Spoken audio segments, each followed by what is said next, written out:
Yang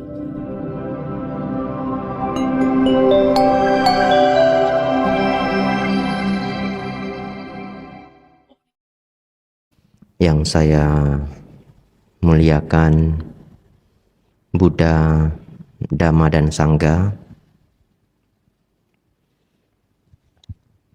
yang saya hormati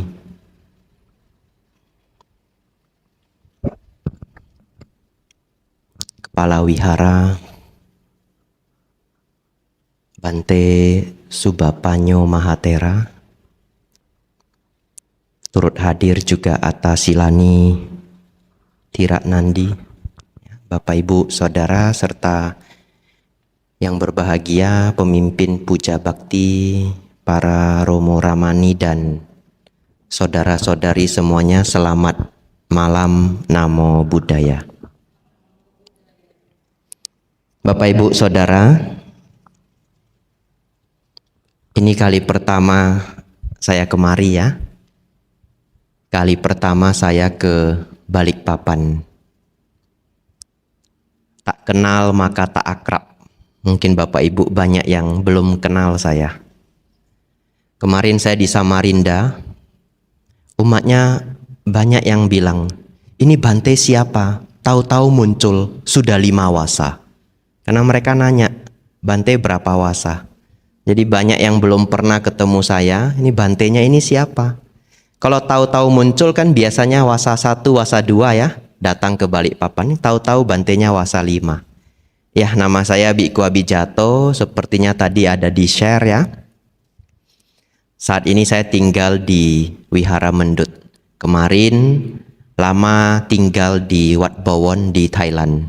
Jadi memang saya baru kembali ke Indonesia bulan 12 kemarin. Ini bulan Mei.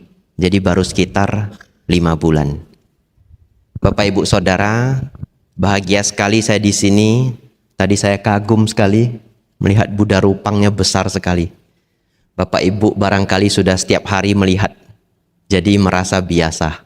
Tapi tadi saya baru hadir nih, luar biasa sekali. Bapak Ibu Saudara, topik hari ini saya akan membahas mengenai karma, kelahiran dan keberuntungan. Topik ini sangat penting.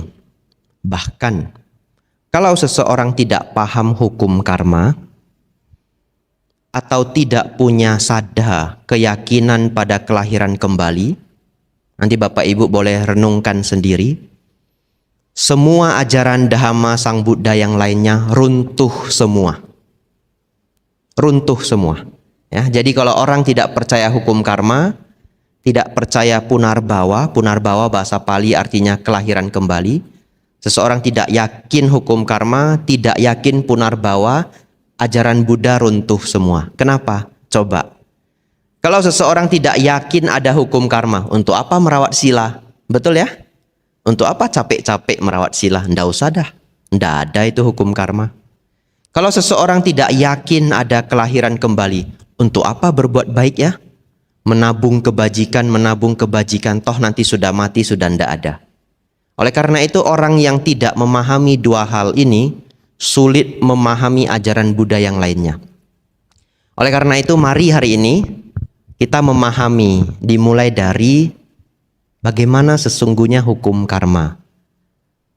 Bapak Ibu Saudara, ada satu cerita, kisah nyata. Beberapa kali juga saya sampaikan cerita ini karena sangat bagus. Di Tuscumbia, Amerika, di Alabama, saya juga belum pernah ke sana ya. Bapak Ibu yang ingin tahu nanti Google ya, Alabama. Tahun 1880, jadi sudah 100 tahun lebih yang lalu. Ada satu keluarga yang cukup mapan. Mereka sudah punya 1 anak laki-laki, kemudian lahir 1 anak perempuan. Bayi ini sehat, normal, cantik ya.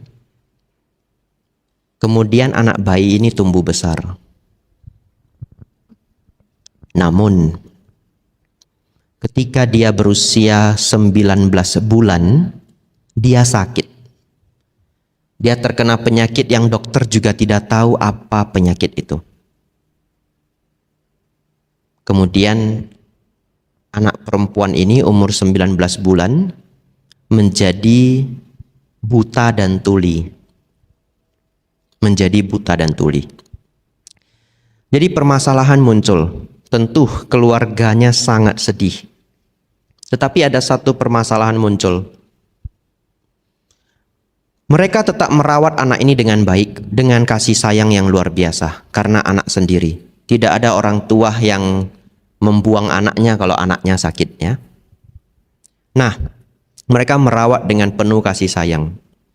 Hanya sekarang bayangkan kalau Bapak Ibu Saudara yang sudah pernah punya anak, ya, karena saya belum pernah dan mungkin tidak akan pernah, begitu ya. Bapak Ibu Saudara yang sudah pernah punya anak, ya, kalau anaknya sudah mulai besar, kalau 19 bulan itu kan sekitar 1,5 tahun. Tapi sekitar umur 1,5 tahun, 2 tahun, Bapak Ibu sudah mulai ngajari dia ngomong, betul ya? Kursi, kursi, ini papa, papa, mama, mama gitu. Diajari satu-satu. Sekarang kalau dia buta dan tuli, ngajarinya bagaimana? Kalau dia hanya buta, bisa diajari lewat pendengaran, betul ya? Kalau dia hanya tuli, masih bisa diajari huruf. Kita buat A begitu, dia akan bisa buat A. Pelan-pelan kita bisa ajari A sampai Z, mungkin ketika dia umur 3 tahun, 4 tahun ya. Kemudian mau ngajari ini buah nanas, N, E, N, A, S. Setelah dia bisa melihat huruf, memahami huruf, menulis huruf, membaca huruf, pelan-pelan dia bisa dikasih les atau diajarkan huruf braille. Tahu huruf braille ya? Huruf braille itu yang timbul. Jadi bisa diraba. Yang kepengen tahu nanti pulang ke apotik beli minyak GPU. Ini saya tidak di endorse ya. Beli minyak GPU itu ada huruf braille-nya. Nah, jadi dulu saya ambil minyak GPU, kemudian saya raba-raba. Waduh, sampai kapan pun tidak bisa ngerti itu huruf braille ya. Karena Bapak Ibu Saudara raba, waduh sulit sekali memahami titik-titik itu. Karena tangan kita tidak sensitif. Tapi mereka yang tunanetra, ujung jari mereka menjadi sensitif. Konon katanya, bahkan orang tunanetra, kalau mereka megang uang, dari ujungnya, pegang ujungnya, tarik sampai ujungnya, dia tahu itu uang berapa. Nah, 50.000, pegang ujungnya, tarik begini, seret, 50.000, konon katanya. Tidak tahu benar atau tidak, nanti Bapak Ibu pulang latihan ya. Kalau ada yang berhasil nanti kabari saya. Saya tidak bisa latihan, tidak ada. Ya Bapak Ibu Saudara, akhirnya anak ini tumbuh besar, menjadi sangat liar. Dia bahkan tidak bisa makan dengan normal, karena nggak bisa diajari. Nggak bisa diajari. Lewat pendengaran nggak bisa, contoh penglihatan nggak bisa. Jadi dia makan itu berserakan, dia makan itu ngambil nasinya masukkan ke mulut begitu, sangat tidak sopan. Kemudian dia mau melakukan apa saja terserah. Kalau dia main begini diacak-acak semua. Dan kalau dia sudah nangis teriak-teriak, hanya mamanya yang bisa tenangkan dia. Mamanya bagaimana? Mamanya cepat-cepat datang. Kemudian mamanya punya sebungkus wewangian. Dia punya sebungkus wewangian. Katakanlah itu bunga-bunga kering atau kayu-kayu yang wangi. Cepat-cepat bungkusan itu digoyangkan di depan wajahnya karena wangi. Begitu dia cium aroma wangi itu, dia tahu itu mamanya dia. Nanti mamanya langsung peluk dia. Nanti dia diem. Tapi kalau orang lain yang mau mencoba menenangkan dia, waduh, itu mulut bisa dicongkel-congkel. Karena dia juga tidak paham. Dia sudah seperti monster kecil. Jadi bahkan di rumah dia dipanggil monster kecil. Sampai dia umur 7 tahun. Ketika dia berumur 7 tahun, mereka baru memutuskan, walaupun ini setelah ayah ibunya ini berdebat. Ayahnya sayang sekali dengan dia, ayahnya mikir sudah begitu saja, ndak usah dipaksa-paksa lagi. Ibunya ndak mau menyerah. Ibunya tidak mau menyerah.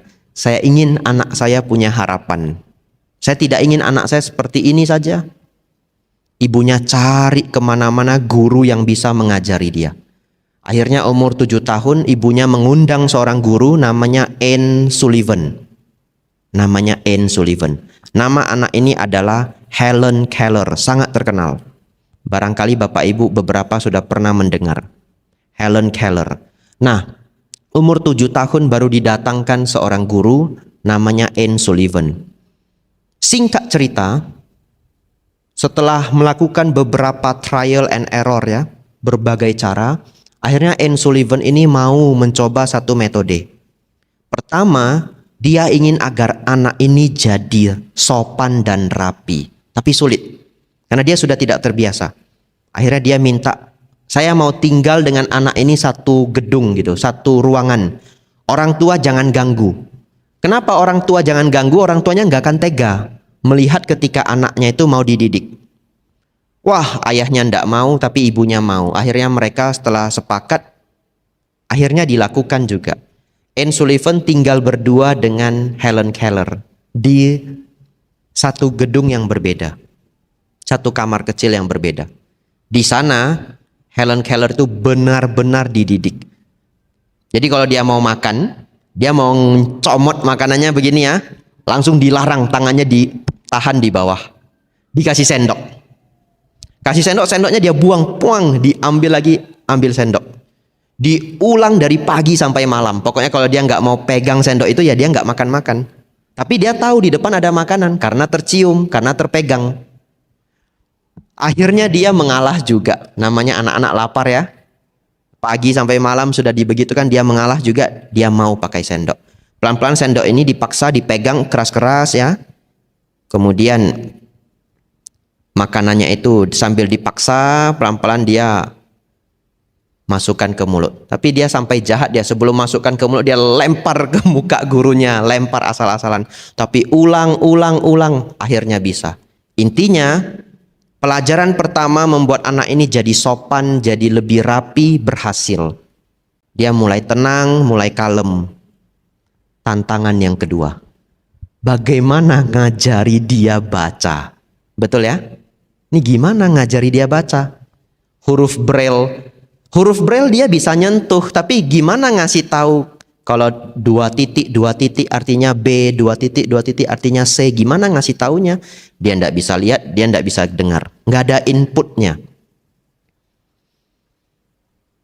Akhirnya dicoba satu metode luar biasa. Setiap kali gurunya mau ngajari sesuatu, contoh ini kursi, kata kursi itu dihembuskan di kulitnya. Kursi.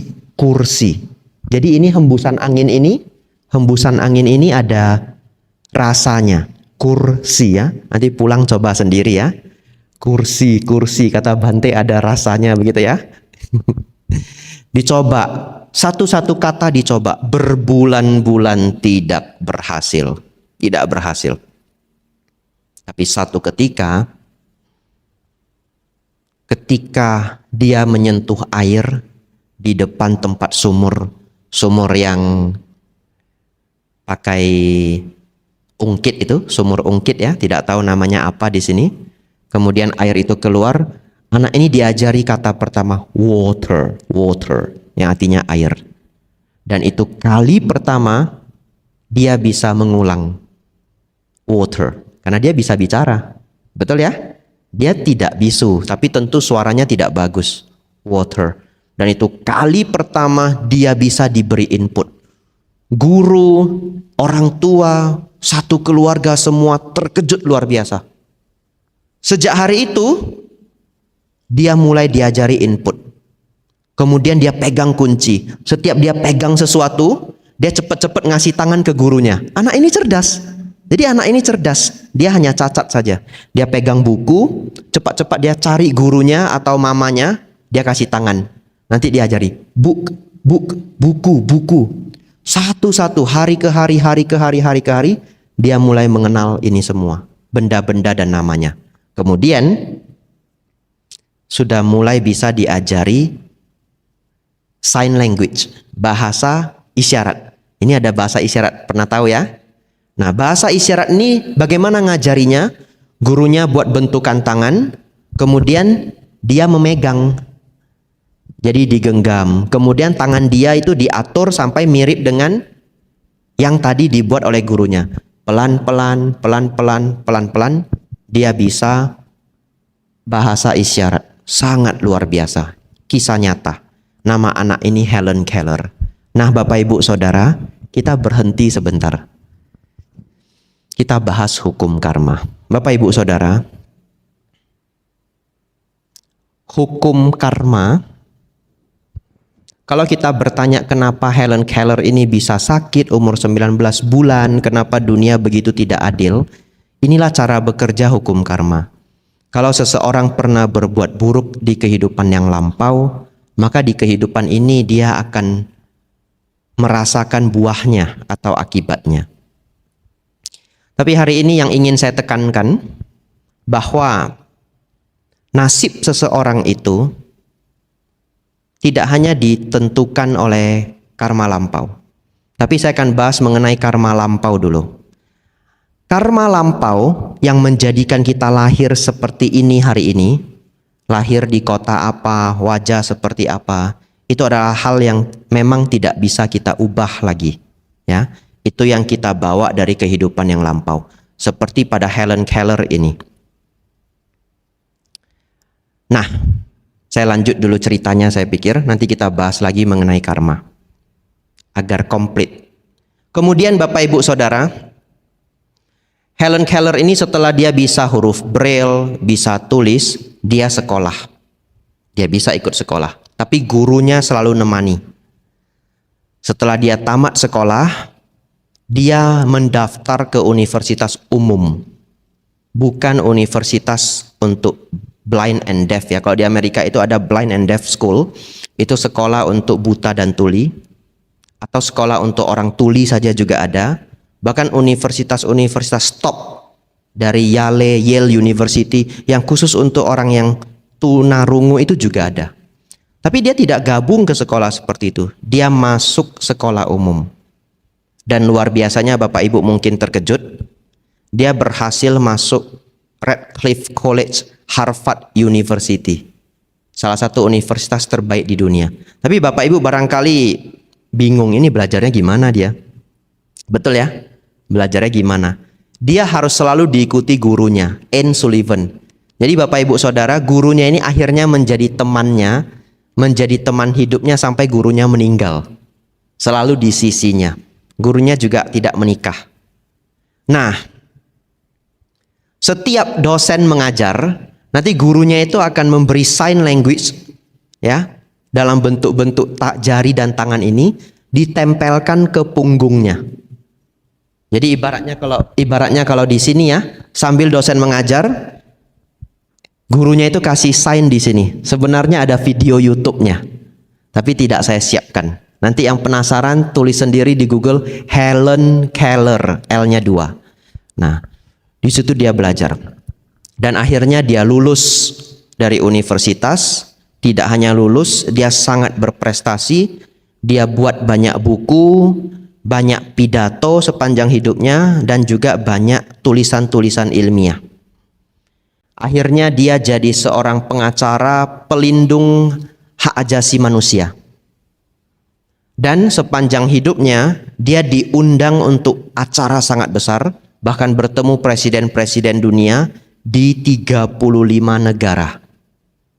Jadi Bapak Ibu Saudara, dari sini kita belajar bahwa Helen Keller ini lahir dengan karma buruk. Betul ya? Setelah lahir umur 19 bulan jadi buta dan tuli.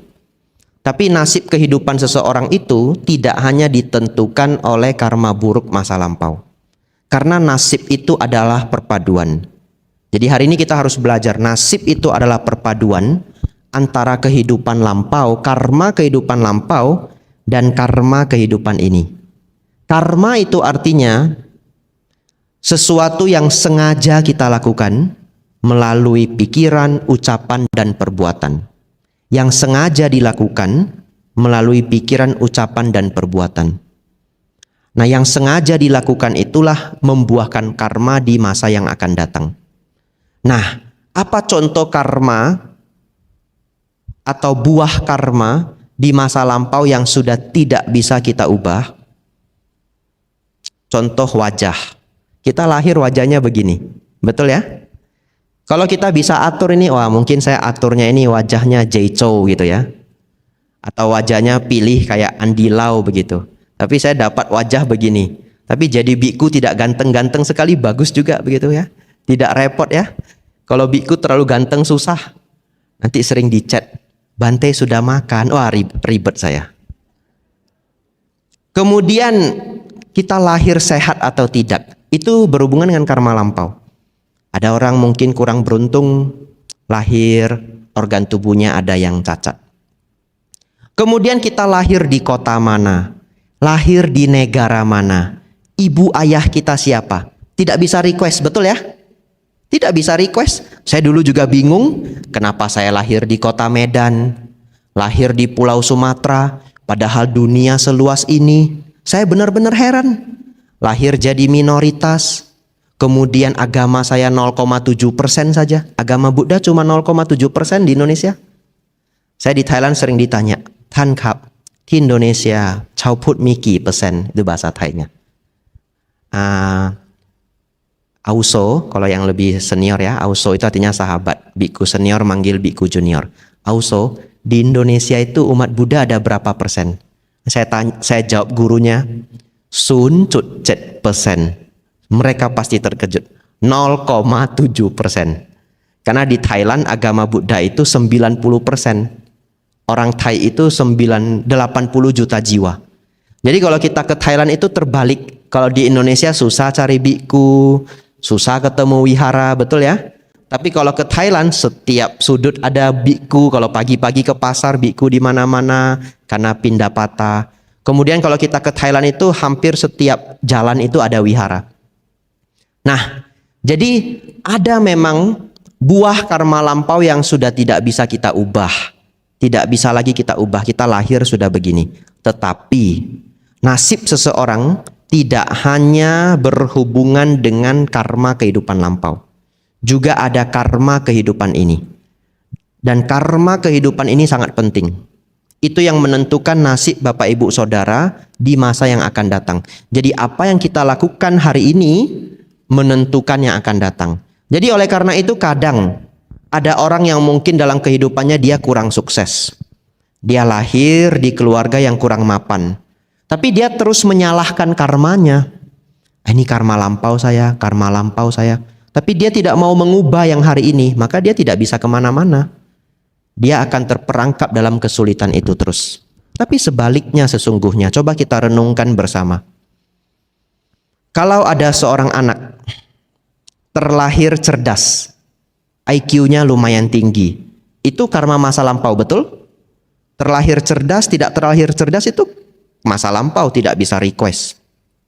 Saya kalau bisa request, saya minta sepintar Newton begitu ya, sepintar Dr. Stephen Hawking ya. Tapi kita tidak bisa request. Tapi kalau anak yang terlahir cerdas ini tidak rajin belajar, kemudian minggu depan mau ujian, dia tidak mau belajar, mungkin tidak nilai ujiannya bagus. Tidak mungkin. Tidak mungkin. Sepintar apapun seseorang, kalau dia ujian fisika, dia tidak mau hafal rumus, dia tidak akan bisa kerjakan itu. Betul ya? Karena kalau tidak ada rumusnya, sudah nggak bisa dilogikakan.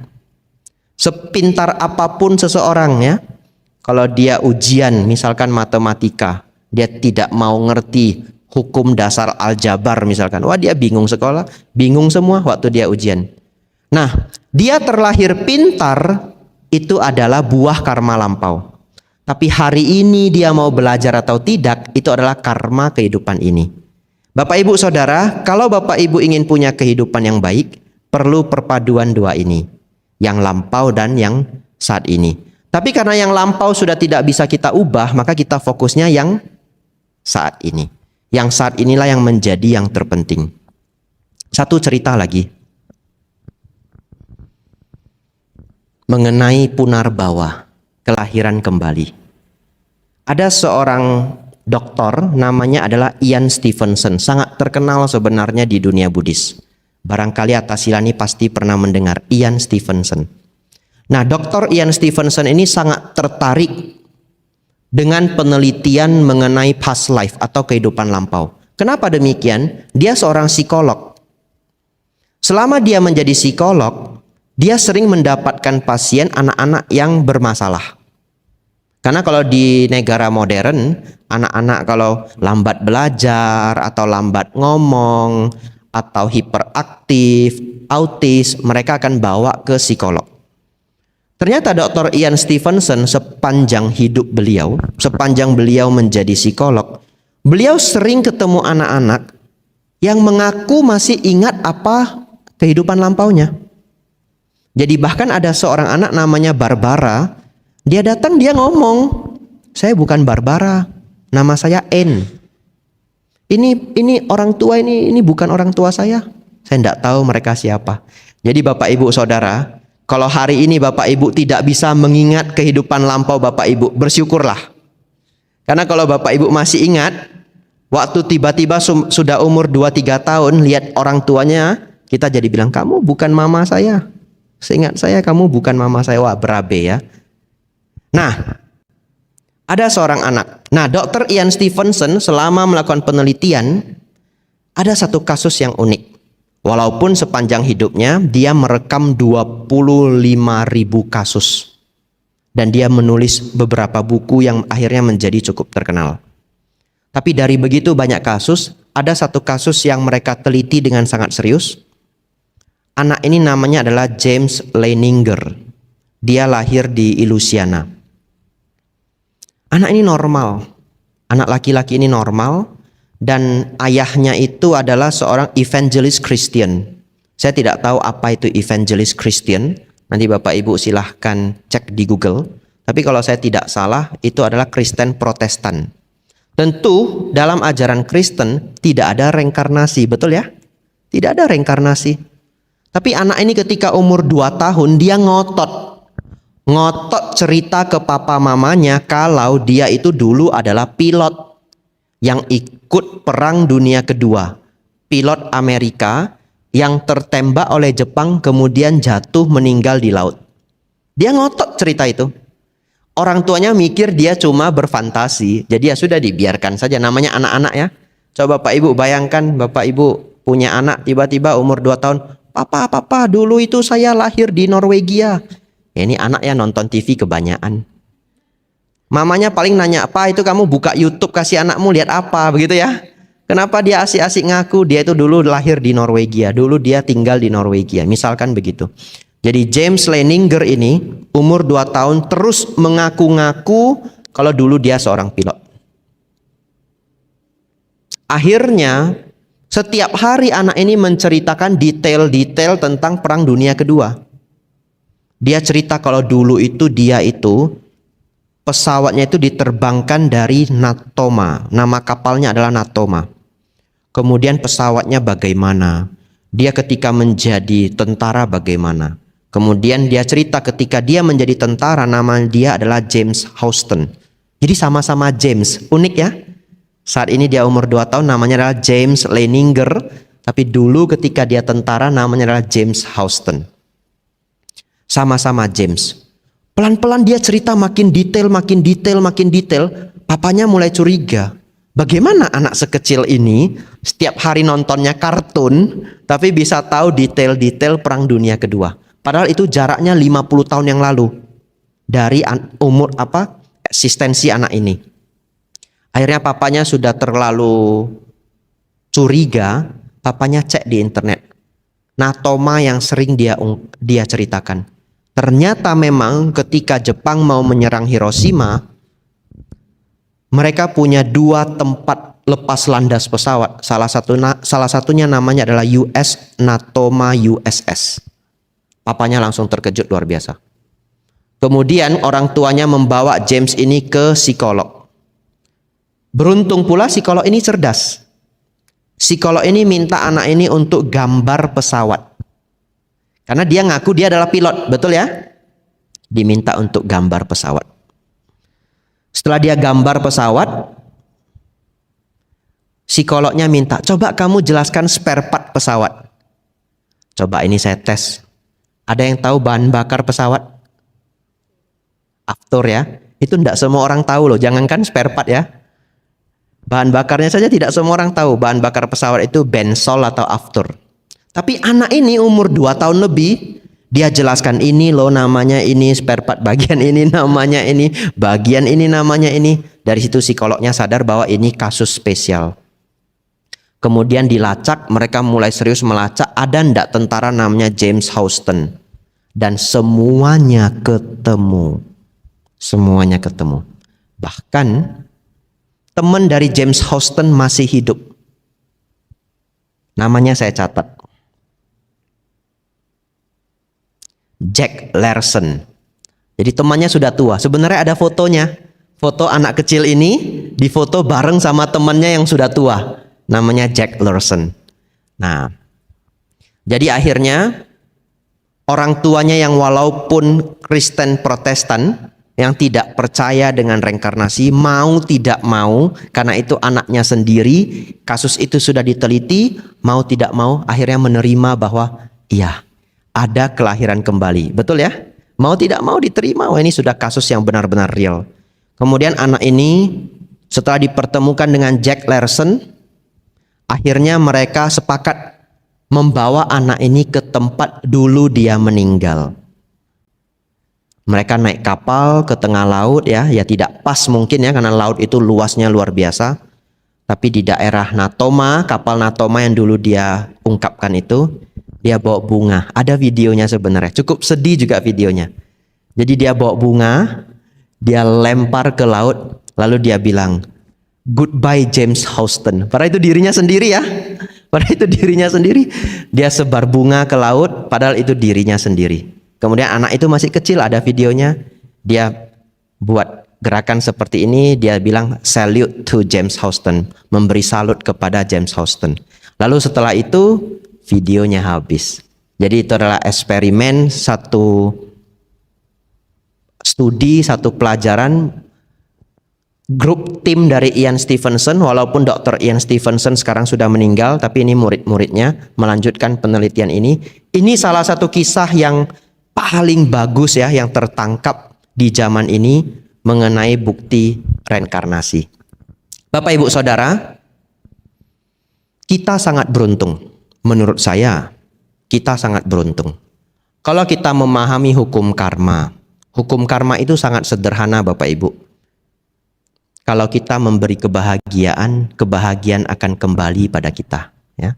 Seseorang yang berbuat baik akan berbuah kebahagiaan. Seseorang yang berbuat buruk akan berbuah penderitaan. Ya. Seseorang berbuat baik akan berbuah kebahagiaan. Seseorang berbuat buruk akan berbuah penderitaan. Hukum karma begitu sederhana.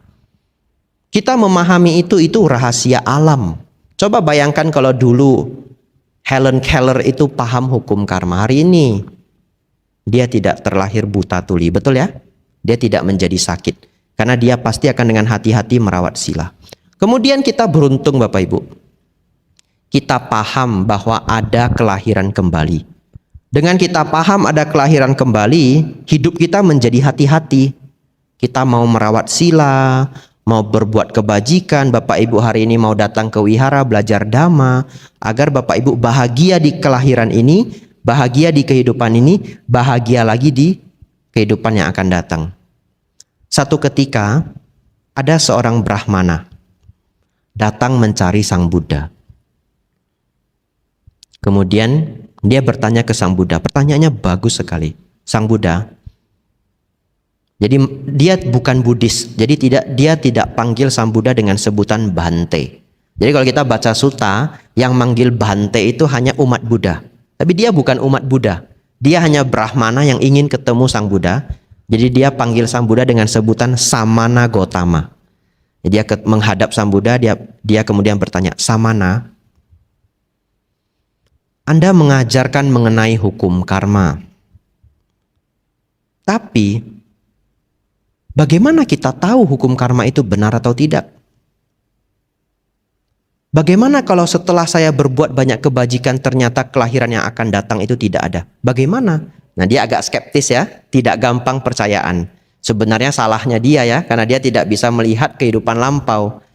Sebenarnya kalau ingin membuktikan apakah kehidupan lampau itu benar atau tidak, Selain dari kisah-kisah bukti penelitian, cara yang terbaik adalah dari meditasi, betul ya? Masuk ke dalam meditasi, kemudian pikiran menjadi sangat terpusat, ya tentu manusia pada umumnya tidak bisa melakukan ini, tapi kalau samadinya sangat kuat, dia bisa melihat kelahiran yang lampau. Tapi Sang Buddha menjawab dia dengan sangat baik, sangat baik. Sang Buddha menjawab demikian, "Oh Brahmana, apabila seseorang berbuat baik dulu. Apabila seseorang berbuat baik di kehidupan ini, maka apabila ternyata kelahiran kembali itu tidak ada, maka sepanjang dia berbuat baik di kehidupan ini, dia bahagia di kehidupan ini. Dan kalau kehidupan yang akan datang itu benar-benar ada, maka dia juga berbahagia di kehidupan yang akan datang. Tapi kalau seseorang berbuat buruk di kehidupan ini, maka dia akan menderita di kehidupan ini. Dan kalaupun kehidupan yang akan datang itu benar-benar ada, maka dia akan menderita lagi di kehidupan yang akan datang. Maksudnya bagaimana? Jadi Sang Buddha mengikuti pemikiran skeptis orang ini yang tidak percayaan. Sang Buddha menjelaskan, kalaupun Anda ragu, tapi Anda memilih jadi orang baik, maka Anda setidaknya bahagia di kehidupan ini. Kenapa? Karena kalau kita berbuat baik ya, kita akan bahagia. Bapak Ibu pernah tidak setelah membantu orang kemudian merasa bahagia? Pernah. Bapak Ibu pernah berpikir enggak setelah traktir temannya makan, teman kita jadi lebih akrab dengan kita? Betul? Itu adalah buah langsung, tidak perlu menunggu kehidupan yang akan datang. Bapak Ibu dulu mendapatkan orang tua yang baik. Hari ini Bapak Ibu merawat orang tua Bapak Ibu. Betul ya? Coba dapat orang tua yang jahat. Sedikit-sedikit anaknya digetok kepalanya. Sedikit-sedikit anaknya digetok kepalanya. Ini mohon maaf kalau orangnya mendengar. Saya dulu pernah di Jakarta, didatangi seorang ibu membawa anaknya sudah menjadi gila. Mohon maaf. Karena papanya sering jedot kepalanya ke dinding. Ini kisah serius. Jadi akhirnya saya ketemu anak ini di Dharma Ratna, sudah besar, mungkin sudah umur 21, 20. Dan dia benar-benar menjadi sakit. Katanya papanya itu sering jedot kepalanya ke dinding. Satu hari terlalu keras sampai dia pingsan. Saya masih berpikir, benar nggak ya dia sakit? Kemudian saya menunggu dia duduk di depan saya ajak ngomong, dia takut sekali. Melihat saya juga takut sekali. Kemudian tahu tidak, di samping saya itu adalah segar ya, larutan kaki 3. Ketika saya buka botol larutan kaki 3 itu kan ada suaranya krek gitu ya. Dia terkejut sampai nangis. Jadi bayangkan trauma yang muncul dalam dirinya. Nah Bapak Ibu Saudara, kita kembali ke memahami hukum karma dari Brahmana ini. Sang Buddha menggunakan perspektif dia. Kalau Anda berbuat baik di kehidupan ini, Anda berbahagia satu kali. Karena berbuat baik di kehidupan ini, bahagia di kehidupan ini. Dan kalau ternyata kehidupan yang akan datang ada, Anda berbahagia lagi satu kali. Betul ya? Berarti kalaupun tidak ada, dia untung satu kali. Kalau benar-benar ada, untung 2 kali. Tapi kalau Anda berbuat buruk, begitu Anda berbuat buruk di kehidupan ini, Anda sudah rugi 1 kali. Karena orang yang berbuat buruk itu sebenarnya dapat banyak penderitaan. Hanya kadang dia tidak sadar. Contoh, seseorang yang pernah mencuri 1-2 kali kemudian tersebar, bisa dia dipercaya orang lagi? Gak bisa. Dia sudah sulit berbisnis untuk seumur hidupnya. Apalagi zaman sekarang. Kalau zaman dulu ya, dipecat secara tidak hormat, masuk koran. Kalau korannya koran analisa di kota Medan, yang tahu hanya orang Medan, dia bisa lari ke Balikpapan. Betul ya? Dia bisa lari ke Balikpapan. Tiba-tiba tinggal dekat sini. Bapak Ibu enggak tahu dia pernah mencuri. Tapi zaman sekarang kalau ada berita itu kadang di-share di Facebook. Wah, gawat. Oleh karena itu seseorang berbuat buruk, dia sudah menderita dulu, dia sudah rugi dulu 1 kali di kehidupan ini. Dan bagaimana kalau ternyata kehidupan yang akan datang benar-benar ada, maka dia rugi 2 kali. Dia bisa terlahir lagi di alam yang menderita. Ataupun lahir di alam manusia, kurang beruntung. Bapak Ibu Saudara, bagian yang terakhir ya. Karena tadi janji, Sebenarnya lewat enggak apa-apa kata Tasilani, tapi ceramahnya sekitar 45 menit. Terakhir, judul kita hukum karma, kelahiran kembali dan keberuntungan. Ini yang ditunggu-tunggu nih, Bante gimana biar hoki, begitu ya? Ini ditunggu-tunggu dari tadi, Bante gimana biar hoki. Ya, Bapak Ibu Saudara, ini ada satu fenomena. Saya ajak Bapak Ibu untuk merenung. Satu fenomena. Di masyarakat, semua orang senang berdoa. Setiap agama masing-masing juga punya cara berdoanya masing-masing. Waktu saya kecil, saya sering ke kelenteng, ikut mama. Nah, kalau di kelenteng itu orang pasti doa meminta-minta, betul ya? Pernah nggak berpikir begini? Kenapa ya? Ada orang yang berdoa terkabul, ada orang yang berdoa tidak terkabul. Karena dulu waktu saya di Medan, ada kelenteng Kuan Kong, terkenal sekali, sangat terkenal. Ada yang pernah ke Medan? Belum pernah, enggak apa-apa. Ya, setidaknya orang Medan datang ke Balikpapan gitu. Nah, di kelenteng Kuan Kong itu, kalau Bapak Ibu ke sana Ceit Capgo, hari Uposata, Bapak Ibu pasti menangis. Ya, tahu kenapa menangis? Dupanya terlalu banyak, pasti menangis, air mata keluar. Aduh, dupa di mana-mana, saking terkenalnya. Nah, waktu itu ada seorang AI tua. Setiap saya ke sana, pasti AI itu ada. Dan dia doa yang paling lama. Entah apa saja yang dia minta, saya tidak tahu. Panjang sekali doanya. Lalu saya heran, ini AI doanya paling lama, datang paling rajin. Kok tidak terkabul-terkabul ya doanya ya? Betul ya? Nah, doanya terkabul kan nggak datang lagi. Nah, muncul satu rasa penasaran. Kenapa ada orang yang berdoa terkabul? Ada orang yang berdoa kok tidak terkabul?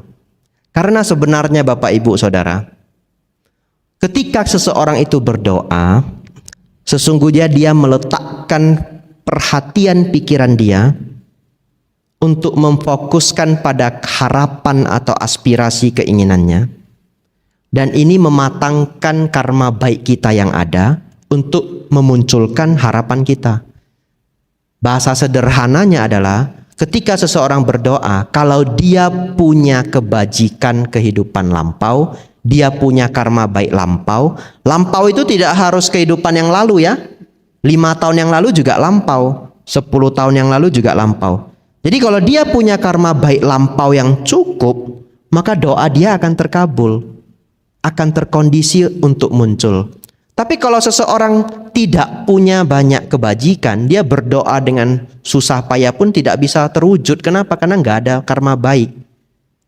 Oleh karena itu, memiliki, apa sinonimnya memiliki di bahasa Indonesia? Punya ya, mempunyai. Punya itu bahasa Pali, artinya kebajikan. Jadi kalau Bapak Ibu punya sesuatu, itu punya itu karena dari kebajikan. Makanya sinonim dari orang kaya adalah orang punya. Orang punya itu apa? Orang yang punya, orang yang berkebajikan. Karena apa yang kita punya itu adalah hasil kebajikan. Ini ada cerita menarik sekali, sangat menarik. Diceritakan langsung oleh Bante Panyawaro. Satu ketika beliau cerita ke saya, setiap pagi dan sore Bante Panya itu selalu keliling wihara. Tapi wihara Mendut saya pikir tidak seluas wihara ini. Ya, wihara Mendut kalau kita keliling satu putaran mungkin 15 menit selesai ya kalau jalan pelan-pelan. Nah, setiap pagi beliaunya keliling, tapi pagi itu beliau turun ke ruang tamu, kemudian mau membuka gorden. Dan ternyata gordennya rusak. Lalu beliau berpikir, nanti dengan supir perlu pergi nyari gorden yang baru di Yogyakarta. Karena wihara Mendut itu ada di Desa Mungkit. Dari Desa Mungkit ke Yogyakarta itu lebih kurang 1 jam. 1 jam lebih sedikit. Jadi beliaunya sudah berpikir ya, nanti perlu nyari gorden. Besoknya Bapak Ibu Saudara, Tiba-tiba datang seorang perempuan tidak dikenal. Tidak dikenal, orang asing beneran. Datang mau mencari biku, mau berdana. Tiba-tiba umat ini datang, dana ke Bantepanya. Dan sangat heran luar biasanya, dia berdana apa? Gorden. Bapak Ibu, saya sudah 7 tahun jadi pabajita ya, sama Nera dan biku. Seumur hidup saya belum pernah terima umat dana gorden, belum pernah. Ada yang pernah kepikiran kreatif dana gorden? Gak ada. Padahal beliaunya tidak cerita ke siapapun. Beliau sendiri heran bagaimana bisa. Itu karena kenapa? Karena beliau punya karma baik yang sangat besar. Tidak perlu berdoa, mikir saja muncul, betul ya? Mikir saja muncul. Bapak Ibu juga mungkin pernah merasakan. Bagaimana maksudnya? Siang-siang duduk begitu ya. Enak ya kalau malam itu ada martabak gitu. Tiba-tiba malamnya pulang, keluarganya bawa martabak. Pernah ya? Itu karena Bapak Ibu punya karma baik. Ini bukan kode ya, bukan kode Biku Abicato mau makan martabak besok, bukan ya? Bukan kode. Nah, bagaimana kalau orang yang tidak punya banyak kebajikan? Jangankan berpikir, dia sudah berdoa, sudah mengingat-ingat, sudah mengulang-ulang juga tidak muncul-muncul. Tapi kadang orang punya kebajikan luar biasa besar. Dia lewat di satu jalan, ada pohon mangga bagus sekali, pohon mangganya nggak ada yang punya, pohon mangga liar begitu ya. Buahnya itu sudah matang, dia lihat, aduh, bagus sekali mangganya ya, mangganya jatuh. Ada yang pernah mengalami? Iya, itu kalau yang pernah mengalami itu luar biasa Bapak Ibu, banyak kebajikan. Mangganya bagus, plek, mangganya jatuh. Itu sangat nggak normal. Satu hari itu 24 jam, 1 jam itu 3.600 detik. Berarti ada 3.600 detik kali 24 jam. Kemungkinan detik dia jatuh itu kecil sekali. Kenapa pas kita mikir dia jatuh, betul enggak? Itu sangat aneh.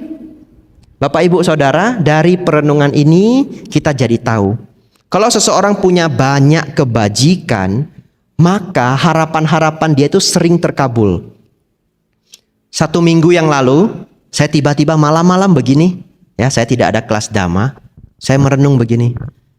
Aduh, saya kepengen baca buku Bante Buddha Dasa. Ada yang kenal?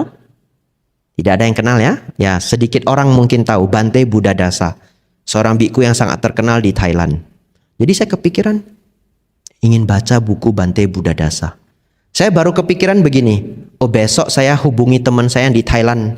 Nama teman saya Luang Pi Kambalo. Luang Pi itu Bante ya, Bante Kambalo. Junior saya di Wat Bowen. Saya baru kepikiran, saya mau pesan ke Kambalo teman saya, tolong ya kalau ada buku-buku Bante Buddha Dasa tolong disimpankan. Kalau nanti saya ke Thailand atau ada umat ke Thailand boleh dititipkan. Baru saya kepikiran begitu. Itu pikirannya malam ini. Besok pagi ini beneran kalau ada yang kenal orangnya silakan chat orangnya. Besok pagi ada seorang umat namanya Wiling, orang Makassar. Dia cukup terkenal di dunia Buddhis. Kemarin saya di Samarinda, saudara Anton kenal. Oh Bante, saya kenal Wiling. Besok paginya Wiling tiba-tiba chat saya. Bante, saya mau berdana buku untuk Bante. Serius ini. Kemudian dia bilang mau berdana 3 buku. Dia kirimkan fotonya. Bante Buddha Dasa, Bante Buddha Dasa. Saya terkejut luar biasa. 3 buku itu adalah 2 buku Bante Buddha Dasa, 1 buku Bante Dhammaudho Mahathera, biku Malaysia. Tapi buku Bante Dhammaudho Mahathera saya sudah punya. Jadi saya bilang ke Wiling, Wiling, buku Bante Dhammaudho saya sudah punya. Coba nanti kirimkan saya saja buku Bante Buddha Dasa. Atau kalau mau kirimkan ketiganya juga boleh. Nanti buku Bante Dhammaudho saya danakan kembali untuk Bante Panya. Lalu saya terheran-heran. Ini baru kemarin saya mikir ya, ingin baca buku Bante Buddha Dasa. Nah itu sedikit contoh kalau kita punya karma baik. Tapi saya belum selevel Gorden ya. Levelnya masih buku Dhamma. Nanti buat banyak kebajikan dulu. Bapak Ibu Saudara, kembali ke doa. Oleh karena itu Bapak Ibu Saudara, kalau seseorang berdoa, sesungguhnya bukan ke siapa dia berdoa. Karena setiap agama itu berdoa. Setiap orang berdoa ke beda-beda objek, beda-beda Tuhan. Ada orang bahkan kepercayaan lokal, ataupun keyakinan daerah. Dia mungkin sembayangnya ke pohon, dia mungkin berdoanya ke batu. Tapi pun ada yang mengatakan doa saya terkabul loh, betul ya? Pun mengatakan doa saya terkabul. Sesungguhnya terkabul karena karma baiknya sendiri. Objek-objek puja, objek-objek seseorang berdoa itu hanya membantu agar pikirannya menjadi sangat fokus pada harapannya. Tapi yang menjadi penentu adalah kebajikannya sendiri. Oleh karena itu Bapak Ibu Saudara, coba perhatikan dalam ajaran Buddha, Sang Buddha jarang sekali ngajari kita berdoa. Betul ya? Para biku juga ceramah jarang ya. Bapak Ibu berdoa, besok minta jam 9 pagi pasang hio. Jarang sekali. Kenapa? Karena para biku dan juga dulu Sang Buddha terus mengajarkan Bapak Ibu berbuat kebajikan. Tanpa Bapak Ibu sadari, Bapak Ibu ketika banyak kebajikan, harapan-harapan Bapak Ibu menjadi kenyataan. Kehidupan menjadi lancar. Kehidupan menjadi beruntung. Kehidupan menjadi sukses. Apakah Bapak Ibu berdoa ataupun tidak berdoa? Tapi kalau teman Bapak Ibu, teman saudara-saudari Bapak Ibu berdoa, jangan dilarang. Karena itu adalah keyakinan setiap orang yang berbeda. Bapak Ibu mau berdoa juga silahkan. Tapi saya beritahu konsepnya. Doa itu hanya membantu. Tapi poinnya adalah kebajikan. Dalam bahasa Pali, kita juga seperti berdoa itu ada. Namanya adalah adithana. Tapi adithana dalam bahasa Pali artinya membuat tekad. Itu kita tidak meminta kepada siapapun. Ingat ya, tidak meminta kepada siapapun. Hanya mengulang tekad. Semoga besok, dan diteruskan harapannya. Contoh, saya kepikiran, nanti saya mau buat program Pabaja di Mendut. Saya membuat adithana. Semoga nanti program Pabajanya lancar. Seperti itu misalkan ya. Bante minta ke dewa apa? Bante doanya ke bodhisatta apa? Enggak. Saya hanya membuat tekad di dalam pikiran. Itu namanya adithana. Dan kalau Bapak Ibu punya kebajikan, adithana itu bisa menjadi kenyataan. Ya Bapak Ibu Saudara, itu topik kita hari ini ya. Wah, ceramahnya lebih 7 menit ya. Sekarang kita masuk ke sesi tanya jawab. Bapak Ibu ingin bertanya apa, silahkan.